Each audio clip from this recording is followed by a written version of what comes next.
Welcome viewers. तो आज का जो हमारा टॉपिक है दैट इज रिफ्लेक्शन में कॉनकेव मिरर के अंदर हम देखेंगे कि इमेज फॉर्मेशन कैसे होती है। तो basically we will be discussing कि अगर हमें ऑब्जेक्ट की पोजीशन का मालूम है तो जो इमेज की पोजीशन है, इमेज कहाँ बनेगी, what will be the size of the image and what will be the nature of the image, इसके बारे में हम इस वीडियो में डिस्कस करेंगे। तो लेट्स गेट स्टार्टेड। तो सबसे पहले देखते हैं कि अगर हमें एक कॉनकेव मिरर गिवन है तो उस कॉनकेव मिरर में हमने कुछ रूल्स पढ़े थे अपनी प्रीवियस वीडियो के अंदर। Now let's quickly discuss those rules, उसके बाद हम इस टॉपिक पे आते हैं। नाउ सबसे पहले देखते हैं कि फर्स्ट रूल वाज कि let's say this is the pole, this is the principal focus and this is the centre of curvature.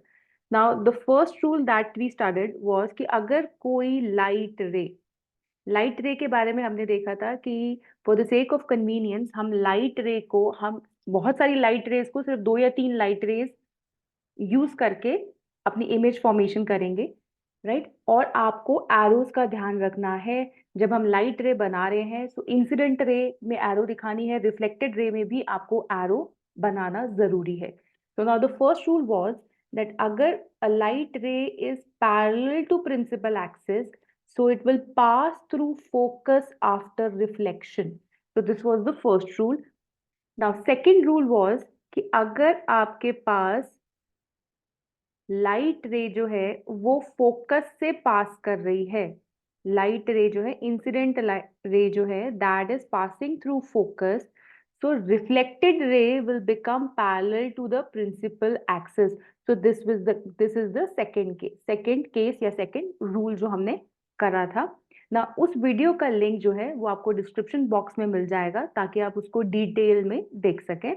Now the third rule जो हमने देखा था दैट वाज कि अगर हमारे पास सेंटर ऑफ कर्वेचर से हमारी इंसिडेंट रे जो है वो सेंटर ऑफ कर्वेचर से पास कर रही है, सेंटर ऑफ कर्वेचर से अगर इंसिडेंट रे पास कर रही है, सो आफ्टर रिफ्लेक्शन क्या होगा, आफ्टर रिफ्लेक्शन जो है that will follow the same path, that is वो सेम पाथ पे ही रिफ्लेक्शन होगा उसका। Let's say if this is the incident ray, तो रिफ्लेक्शन जो होगा वो भी सेम पाथ पे होगा, राइट। तो this was the third rule. तो ये सारे रूल जो है वो हम यहाँ पे यूज करने वाले हैं जब हम इमेज फॉर्मेशन देखेंगे। Now let's take up the first case. Now first case हमारे पास है अगर हम ऑब्जेक्ट को इंफिनिटी पे प्लेस करते हैं तो क्या होगा। Now let's see the first case in the diagram. ये हमारे पास डायग्राम है, ये हमारा कॉनकेव मिरर है। इस कॉनकेव मिरर में ए बी हमारा ऑब्जेक्ट है, राइट। ए बी हमारा ऑब्जेक्ट है जो कि हमने इंफिनिटी पे प्लेस करा है। इंफिनिटी मतलब हमने बहुत डिस्टेंस पे प्लेस करा है उस ऑब्जेक्ट को from the mirror. Now first thing, हमारे पास ये इंसिडेंट रे है। इंसिडेंट रे जब फॉल कर रही है, now this is type of incident ray is parallel to the principal axis, right. अब हमने एक रूल देखा था अभी कि अगर इंसिडेंट रे पैरेलल है प्रिंसिपल एक्सिस के तो ये कहां से पास करेगी, it will pass through focus, जैसे हमने ये वाला केस देखा। नाउ वही चीज हम यहाँ पे अप्लाई करेंगे कि incident ray which is parallel to principal axis will pass through focus. तो ये हमने बना दिया first ray, right. Now second हमने रे ली है, again second ray is also parallel to the principal axis. Now reflection के बाद कहां से पास करेगी, it will pass through focus, right. अब जो ये इंटरसेक्टिंग पॉइंट है इन दोनों रेज का वो आपको देगा इमेज, जो कि इमेज यहाँ पे फॉर्म हो रही है। नाउ इमेज यहाँ कहाँ फॉर्म हुई है, at focus. So the position of the image is focus. Now the size of image is very, very small. That is highly diminished point size image will be formed. And the nature of image would be real and inverted. So first case में जब आपका object जो है वो infinity में है, आपको image कहाँ ऑब्टेन हुई है, इमेज ऑब्टेन हुई है फोकस पे। Highly diminished point size image है आपके पास and real and inverted. Inverted मतलब it would be below the principal axis.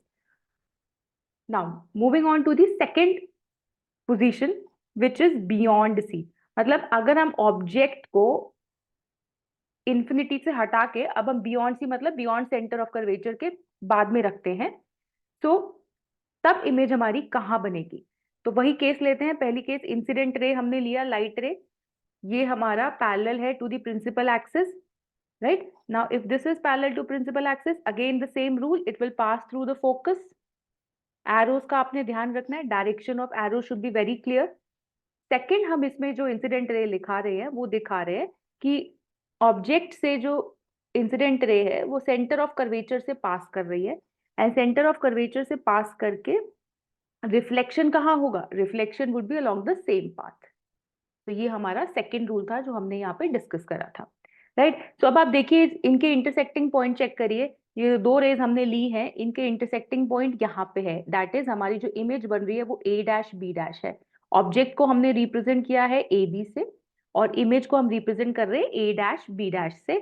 और आप देखिए यहाँ पे इन्वर्टेड इमेज बन रहा है, राइट। लेकिन आप साइज देख पा रहे हो कि जो साइज है that is smaller than the object size. So जब हमने ऑब्जेक्ट को प्लेस किया बियॉन्ड सी, हमारी इमेज बनी कहाँ पे, this is the F point and this is the centre of curvature. Principal focus और सेंटर ऑफ कर्वेचर के बीच में बनेगी image, size would be highly diminished and the nature of image would be real and inverted, right. Now let's move on to the third case. Now third case हमारे पास है कि अगर हमारा ऑब्जेक्ट जो है वो हमने सेंटर ऑफ कर्वेचर पे प्लेस किया है। Let's check out the third case. Centre of curvature पे हमने ऑब्जेक्ट रखा है, ऑब्जेक्ट को हम मेंशन किससे कर रहे हैं, ए बी से रिप्रेजेंट कर रहे हैं। नाउ लेट्स सी, हमने फर्स्ट रे जो ली है incident ray which is parallel to principal axis, again it will pass through focus. Okay, हमने बना दिया it is passing through focus. Now second ray जो है हमारी इंसिडेंट रे वो फोकस से पास कर रही है। तो जैसे मैंने अभी आपको बताया था कि अगर वो फोकस से पास करती है, so that means it will become parallel to principal axis. So rule के accordingly it will become parallel to principal axis. तो देखिए अगर आपको रूल्स याद हैं तो आपके लिए ये डायग्राम ड्रॉ करना कितना इजी हो जाता है, राइट। सो आप इनकी प्रैक्टिस जरूर कीजिए डायग्राम्स की, बिकॉज ये सारे डायग्राम जो है वो एग्जामिनेशन पॉइंट ऑफ व्यू से बहुत इंपॉर्टेंट है। आपको इनमें से एक डायग्राम बनाने को जरूर पूछा जाता है जिसमें आपको ऑब्जेक्ट की पोजीशन दे देते हैं and they ask you for the position, size and nature of the image. Now third case में जब आप देख रहे थे यहाँ पे पॉइंट ऑफ इंटरसेक्शन ये रहा विच इज एट फोकस, तो यहाँ पे हमारा इमेज फॉर्मेशन होगा। Sorry, it won't be here, it will be here, because हमने ये दो रेज हमारी यहाँ पे इंटरसेक्ट कर रही है, ये यहाँ पे मीट कर रही है, and it is below this, so that would be a dash b dash। तो ये a dash b dash हमारा इमेज का रिप्रेजेंटेशन है। तो इमेज कहाँ बना हमारा, सो थर्ड केस में इमेज हमारी सी पे ही, सेंटर ऑफ कर्वेचर पे ही बनी है, सेम साइज की है जिस साइज का ऑब्जेक्ट है, बट रियल एंड इन्वर्टेड है, it is below the principal axis. Inverted आप देख पा रहे हो, that is it is below the principal axis. So हमारा इस केस में जो साइज है इमेज का that is same as the object, first thing same size. दूसरा, इट इज हमारा ऑब्जेक्ट का पोजीशन भी एट सी है, इमेज का पोजीशन भी एट सी है, so that is same. Alright, now moving on to the fourth case. Now fourth case हमारा बोलता है कि अगर हम ऑब्जेक्ट को बिटवीन सी एंड एफ के बीच में प्लेस करते हैं, मतलब सेंटर ऑफ कर्वेचर और फोकस के बीच में प्लेस करेंगे, तब हमारी इमेज फॉर्मेशन कहाँ होगी। अब आपने नोटिस किया होगा कि सबसे पहले हमने ऑब्जेक्ट को इंफिनिटी पे प्लेस किया, फिर हम उसको थोड़ा पास लेके आए, मतलब सी के बियॉन्ड प्लेस किया, फिर थर्ड केस में हमने उसे सेंटर ऑफ कर्वेचर पर ही प्लेस किया है, और फोर्थ केस में हम सेंटर ऑफ कर्वेचर और प्रिंसिपल फोकस के बीच में लेके आए हैं उसको, ऑब्जेक्ट को। तो दैट मीन्स फ्रॉम इंफिनिटी से लेकर हम पोल की तरफ बढ़ रहे हैं, ऑब्जेक्ट को हम पोल की तरफ लेके जा रहे हैं, एंड हम केस सिनेरियोस डिस्कस कर रहे हैं। तो फोर्थ केस हमारा है कि सेंटर ऑफ कर्वेचर और प्रिंसिपल फोकस के बीच में हमने ऑब्जेक्ट रखा है, जैसे आप इधर देख रहे हो, this is A be the object. Now again इसमें हम लाइट रेज का डायरेक्शन देखते हैं। इंसिडेंट रे हमारी ये रही which is parallel to principal axis, तो वो फोकस से पास कर रही है, इधर तक आप इसे ड्रॉ कीजिए। दूसरी जो है हमारी सेंटर ऑफ कर्वेचर से पास कर रही है, ऑब्जेक्ट है ना, तो ऑब्जेक्ट से आप देखिए सेंटर ऑफ कर्वेचर से पास कर रही है, तो इसका रिफ्लेक्शन जो होगा that would be along the same path, right. Reflection would be along the same path. So ये हमारा इंसिडेंट है, ये हमारा रिफ्लेक्टेड रे है एंड ये यहाँ पे मीट कर रहे हैं, सो दिस इज जो ए डैश बी डैश बना है, दिस इज आवर इमेज। तो इमेज अगेन यहाँ पे आप देख पा रहे हो हमारा ऑब्जेक्ट है ए बी, लेकिन इमेज है ए डैश बी डैश, तो साइज ऑफ इमेज जो है वो बड़ा है ऑब्जेक्ट के साइज से, राइट। सो दैट मीन्स जो साइज होगा वो एनलार्ज्ड होगा, नेचर जो होगा वो रियल एंड इन्वर्टेड होगा, एंड जो हमारा पोजीशन है दैट इज बियॉन्ड सी। तो आप यहाँ देख रहे हो ये हमारा सेंटर ऑफ कर्वेचर है, सेंटर ऑफ कर्वेचर के बाद में बन रहा है हमारा image below the principal axis. So this was the fourth case. अब आते हैं फिफ्थ केस पे। अब हम अपने ऑब्जेक्ट को प्लेस कर रहे हैं at F, that is principal focus पे हमने ऑब्जेक्ट को प्लेस कर दिया। So this is the fifth point. Fifth case, हमारा ऑब्जेक्ट कहाँ है, प्रिंसिपल फोकस पे है, ए बी से रिप्रेजेंट कर रहे हैं। अगेन इसमें आप देखिए ये हमारी रिफ्लेक्टेड रे है, it is passing through focus, right. ये फोकस से पास करेगी और दूसरी जो है सेंटर ऑफ कर्वेचर से आ रही है और ये स्ट्रेट जा रही है, हम इसको डॉटेड लाइन से रिप्रेजेंट कर सकते हैं। तो दैट मीन्स हमें नहीं पता ये कहाँ पे जाके मीट करेगी, तो वी विल राइट कि हमारी इमेज जो है वो इन्फिनिटी पे फॉर्म करेगी, राइट। तो पहली चीज तो ये हो गई। दूसरा, हमें जो साइज देखना है इमेज का, that would be enlarged and real and inverted जो हो गया, that would be the nature of the image. Now moving on to the last case which is between P and F, जब हम object को principal पोल और principal focus के बीच में प्लेस कर रहे हैं, तब हमारी इमेज कहाँ बन रही है। ना ये थोड़ा डिफरेंट केस है, जिस केस में आप देखोगे कि जो नेचर है वो वर्चुअल और इरेक्ट है। वाई? बिकॉज इमेज जो है वो आपकी बिहाइंड द मिरर बनेगी।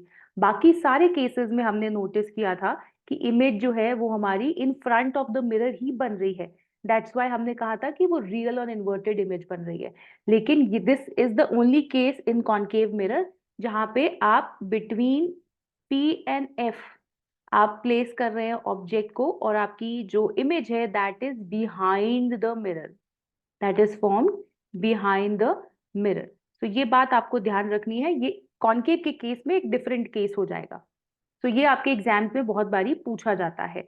नाउ इस केस में आप देखिए, again you have to notice the arrows of the incident and reflected ray, and image आपकी यहाँ पे बन रही है which is A dash B dash which is behind the mirror. So if you have any doubts or questions, do write to me. Thank you.